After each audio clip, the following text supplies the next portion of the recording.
The rain was a cold, persistent drizzle, the kind that seeps into your bones and makes the city streets glisten with a slick, melancholy sheen.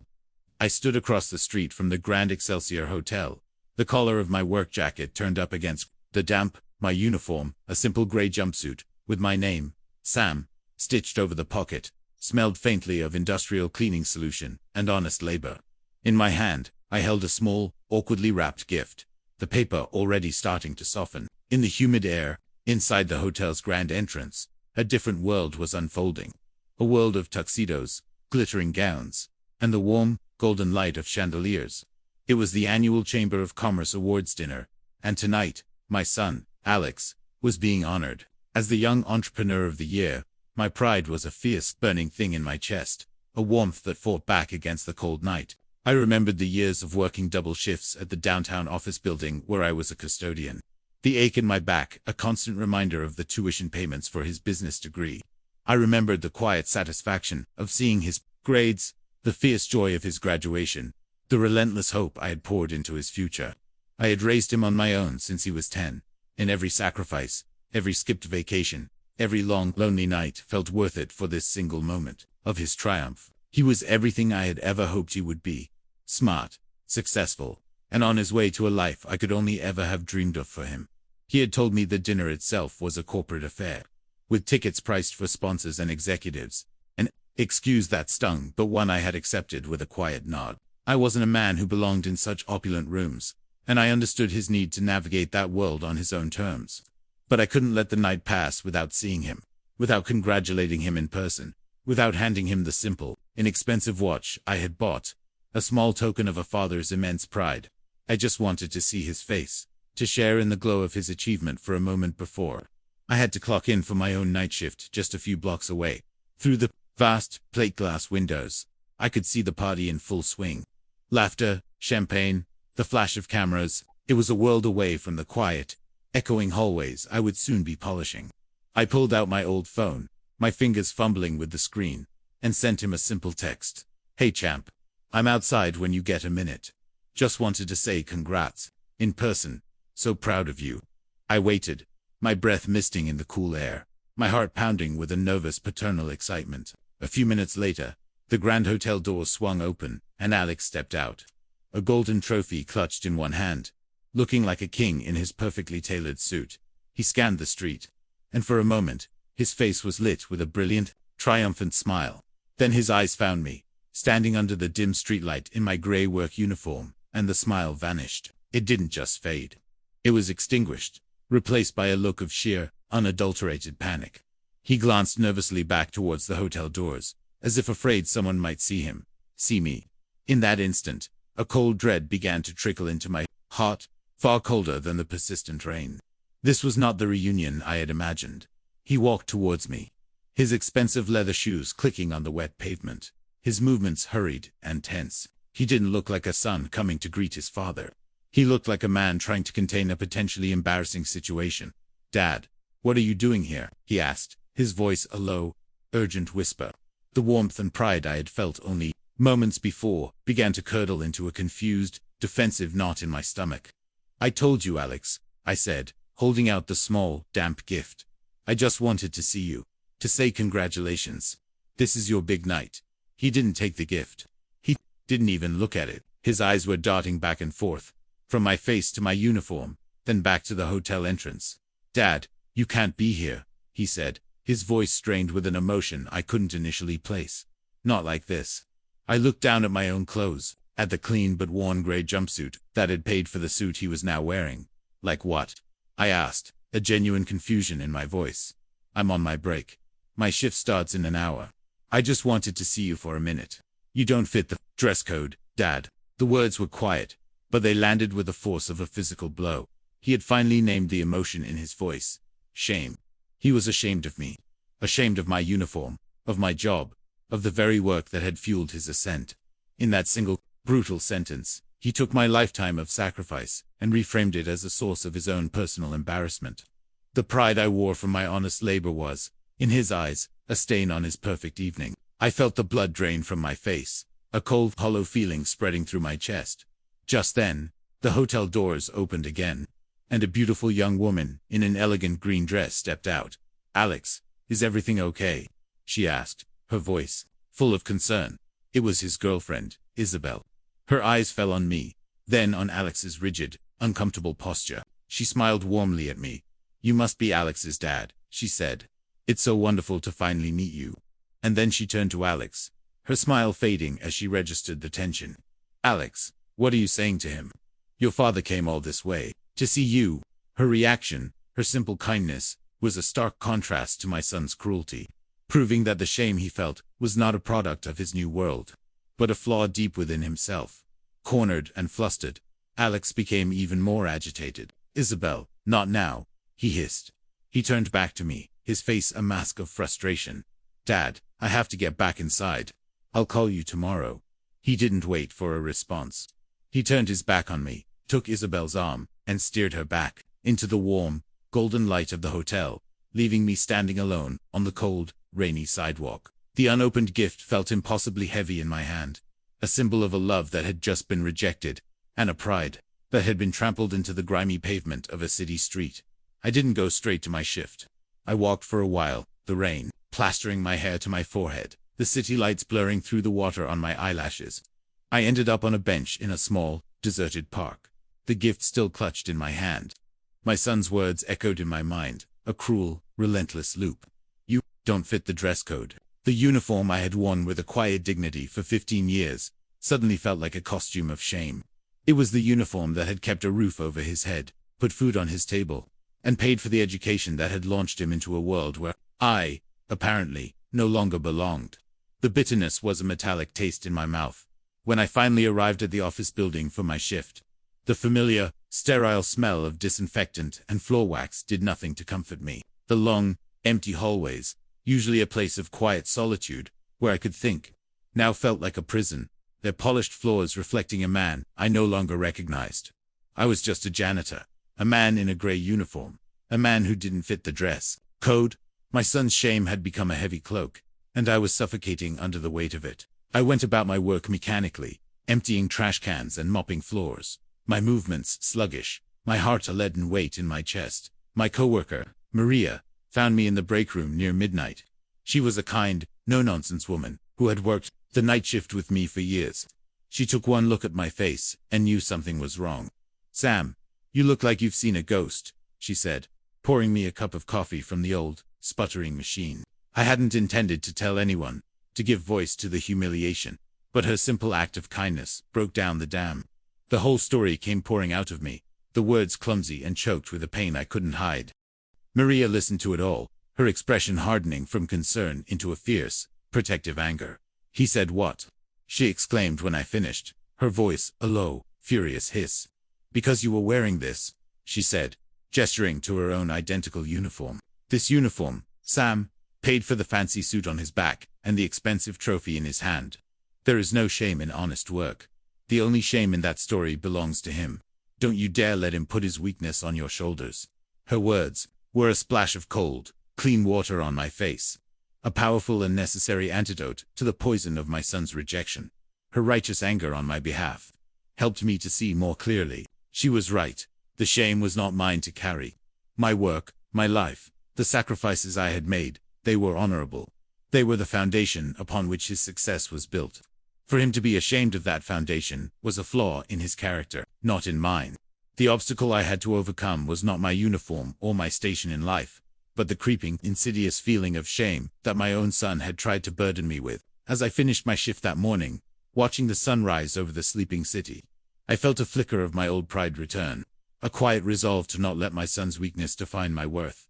The days that followed were defined by a profound and painful silence. Alex did not call, as he had promised.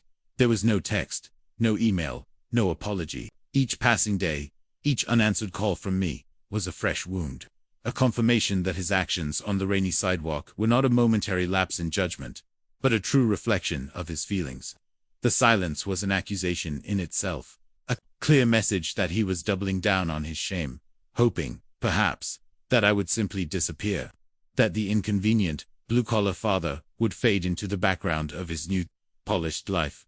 I found myself questioning everything. I would sit in my small, tidy apartment, surrounded by photos of Alex growing up, and wonder where I had gone wrong.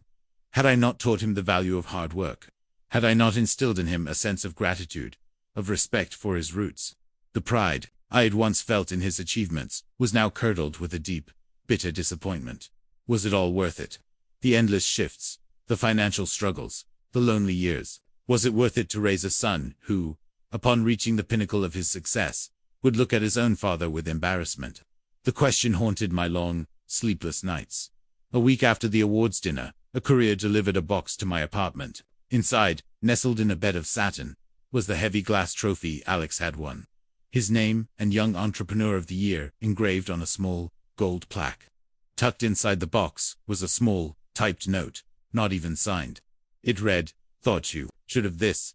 You helped earn it." The gesture was so cold, so impersonal, it felt more like an insult than an olive branch.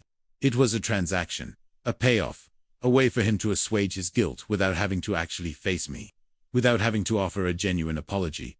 I took the trophy and placed it in the back of my hall closet, behind old coats and a box of winter boots. I couldn't bear to look at it. It was no longer a symbol of my son's success. It was a monument to his failure as a man, a cold, hard reminder of the vast chasm that had opened up between us. The award was meaningless if the character of the man who had won it was so fundamentally flawed. The pride I was supposed to feel was replaced by a hollow, aching grief for the son I thought I had raised. Just as I was beginning to resign myself to this new, painful reality, my phone buzzed with a text from an unknown number. It was Isabel, Alex's girlfriend. "Sam," the message read, "I just want to say again how deeply sorry I am for Alex's behavior. It was inexcusable, and I have told him as much. Please don't think that everyone in his life shares his attitude. You deserve nothing but respect." This small act of kindness from a near stranger was a lifeline in an ocean of hurt. It was a powerful reminder that Alex's shame was his own burden, a personal flaw not reflective of the entire world he now inhabited. It gave me a sliver of hope that not everything in his new life was as cold and hollow as his trophy. Several weeks passed in a strained, silent truce. I went about my life, the pain a dull, constant ache in my chest. Then, one Friday night, as a cold, biting wind howled through the city, my phone rang. It was Alex. His voice was frantic, laced with a panic I hadn't heard since he was a teenager who had crashed his first car. Dad, I need your help," he said, the words tumbling out. "My car, it broke down. I'm on the old industrial highway, out past the logistics park. My roadside assistance says it'll be at least 3 hours, and it's freezing out here." I didn't know who else to call. The irony was so thick I could have choked on it. My son, the successful entrepreneur who lived in a world of bespoke suits and catered events, was stranded on a deserted highway, his fancy, high-tech German car useless, and the only person he could think to call was his blue-collar father, the man in the shameful work uniform, the man whose hands knew their way around a faulty engine. I could have said no. I could have told him to wait for his expensive service. But he was my son, and he was in trouble. "Stay in the car. I'm on my way," I said, my voice betraying no hesitation. I got in my old, reliable pickup truck, the engine turning over with a familiar, comforting rumble, and drove out into the miserable night. I found him on the shoulder of the highway, his car's hazard lights blinking pathetically in the darkness. He was soaked from a futile attempt to see what was wrong. His expensive suit rumpled and stained, his face pale with cold and frustration. He looked like a lost little boy. I pulled up, put on my own hazards, and got out, my heavy work boots crunching on the gravel. I didn't say "I told you so." I just opened my toolbox. As I worked, my hands sure and practiced under the beam of my flashlight, the wall of silence between us finally began to crumble. He stood there, shivering, and watched me, the man whose practical skills he had never valued. "I'm sorry, Dad," he said, his voice quiet and broken. "For everything. For what I said at the hotel. There's no excuse. I was an idiot." He finally confessed the truth, admitting his deep-seated insecurities about his humble beginnings, his fear of being seen as an imposter in his new, wealthy world. He admitted that he had projected that fear and shame onto me, the most visible symbol of the world he was trying to escape. I found the problem a loose alternator belt, a simple fix for me, a catastrophic failure for him. As I tightened it, my knuckles scraped and bleeding in the cold, he continued to talk, the words pouring out of him in a torrent of shame and regret. By the time I closed the hood and told him to start the engine, something had shifted between us. The breakdown of his car had, in a strange way, facilitated the breakdown of the wall of pride and shame that had separated us. As he sat in his running, warm car and I stood in the cold, driving rain, we were not a success and a failure. We were just a father and a son, finally ready to talk. The highway breakdown was not a magic fix, but it was a beginning. It was the first crack in the wall of my son's new, carefully constructed identity, an admission that he still needed the father he had tried to discard. In the weeks that followed, the rebuilding of our relationship began, not with grand gestures or dramatic apologies, but with small, hesitant steps. He started calling, not out of crisis, but just to talk. He would ask about my week, about my work, questions he hadn't asked in years. He was making an effort to see my life, not as a source of his shame, but as a part of his own story. One Saturday, he invited me to his office. I expected a fancy party or a corporate event, but when I arrived, the gleaming glass-walled office was empty except for him. "I just wanted you to see it," he said, a little awkwardly. He gave me a tour, showing me the view of the city from his corner office, explaining the projects he was working on. It was his world, and for the first time, he was inviting me into it without pretense. Then, he did something that meant more than any apology. He introduced me to the security guard in the lobby, not as a guest, but with a simple, powerful statement. "This is my father, Sam." A few weeks later, he and Isabel invited me for dinner at their apartment. It was still awkward at times. The memory of that night, a ghost in the room, but they were both trying. Isabel, in particular, made a genuine effort to connect, asking me about my life, my interests, treating me with a warmth and respect that was a quiet rebuke of her boyfriend's past behavior. Alex, for his part, seemed to be learning from her. He was more attentive, more humble, more like the boy I had raised than the arrogant stranger I had seen outside the hotel. He began to acknowledge my world in his. He started talking about the sacrifices I had made, not with shame, but with a newfound respect. He told a story to Isabel about how I had sold my car for his tuition, framing it not as a sad story of a poor father, but as an incredible story of paternal love and devotion. He was rewriting his own narrative, integrating the truth of his past into the reality of his present. He was finally understanding that his success was not something he had achieved in spite of his humble beginnings, but because of them. My own personal growth came from my ability to accept this new, evolving relationship. It required me to let go of the all-consuming anger and hurt, and to make space for forgiveness. It was not about forgetting what he had done, but about choosing to believe in the man he was trying to become. I learned that forgiveness isn't a gift you give to someone else. It's a gift you give to yourself. The gift of letting go of a bitterness that will only poison your own heart. Our relationship would never be the same as it was before that night. But perhaps, I realized, it could be something stronger, something more honest, something forged in the fire of a painful truth. A year after the awards dinner, Alex invited me to another fancy hotel ballroom. This time, however, I had a ticket, and my name was at the top of the guest list. He was launching a new charitable foundation, a philanthropic arm of his company dedicated to providing scholarships to students from working class families who wanted to pursue a degree in business. As I sat at the front table, wearing a new suit he had insisted on buying for me, I felt a sense of pride that was pure and unadulterated, with no shadow of pain to tarnish it. When it was his turn to speak, Alex walked to the podium and looked out at the crowd of wealthy donors and city officials. He began his speech not by talking about profit margins or market shares, but by telling a story. He told the story of his father, a night shift custodian who worked with his hands, a man who believed in the power of education, a man who sacrificed everything to give his son a chance at a different life. He spoke of his own past shame with a raw, unflinching honesty, calling it the greatest failure of his life. Then, he looked directly at me. "My father is the hardest working man I know," he said, his voice thick with an emotion that resonated through the entire room. His work uniform, which I was once foolish enough to be ashamed of, was the uniform of a hero. It was the uniform of love, of sacrifice, and of a quiet, unshakable dignity. That is why the first and largest scholarship from this foundation, designed to honor the value of honest work, will be named the Samuel Rosk Scholarship. He called me to the stage, and as I stood beside him, the room erupted in a standing ovation. I looked out at the sea of faces, at my son, and I understood that my life's work had not been for nothing. The uniform that had once been a source of shame was now a symbol of honor. its value finally understood and publicly celebrated by the person whose opinion mattered most. My son had not only succeeded in the world, he had become a good man. A man who understood that a person's worth is not measured by their dress code or their bank account, but by the integrity of their character and the gratitude in their heart. Our hands, our work, the calluses and grease stains, they all tell a story. They are a testament to the lives we've built and the futures we've funded for our children. But in a world that so often values the clean hands of the executive over the working hands of the laborer, those stories can be silenced or shamed. Have you ever been made to feel that your honest work wasn't good enough? Have you ever felt unseen by the very people you sacrificed everything for? Share your story in the comments below. Let's create a space that honors the dignity of all work and the parents who built us. If this story touched you, subscribe and share it with someone who deserves to have their own hard work celebrated.